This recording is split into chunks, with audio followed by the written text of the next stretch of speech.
साहेब, आपण राज्य शिक्षण संस्था महामंडळाचे कार्याध्यक्ष आहात. या पार्श्वभूमीवर आता नुकतंच कॉपीमुक्त अभियानात अंतर्गत संस्था चालकांवर गुन्हे दाखल करण्यासंदर्भात आपली काय प्रतिक्रिया असेल? कॉपीमुक्त अभियान ही एक चांगली गोष्ट आहे. त्याचा आम्हाला आनंद आहे. आम्ही पाठिंबा पण देतो आहोत.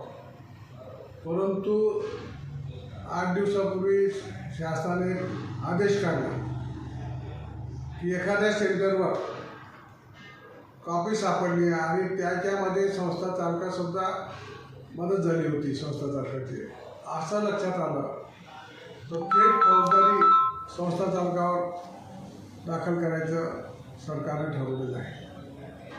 ही अत्यंत चुकीची गोष्ट आहे. समोरच्या व्यक्तीला त्याचं म्हणणं मांडण्याची संधी दिली पाहिजे. दंडात्मक कारवाई केली पाहिजे. फौजदारी हा शेवटचा पर्याय असतो आणि तसं करायचं असलं तर त्यात कायद्यात बदल करावा लागतो. नुसते GRने ते होत नाही. GR काढायचा, आदेश काढायचा आणि संस्था चालकांना वेठबिगारासारखं वागवायचं ही अत्यंत चुकीची गोष्ट आहे. त्यातसुद्धा जेव्हा काही सूचना आणि मिटिंग होतात परीक्षांच्या नियमाबद्दल, परीक्षांच्या याच्यामध्ये काय काय गोष्टी केल्या पाहिजेत कॉपी होऊ नये म्हणून, याच्यासाठी फक्त मुख्याध्यापकाला बोलवलं जातं. संस्था चालकाला त्या दिवशी मिटिंगला बोलवलं जात नाही.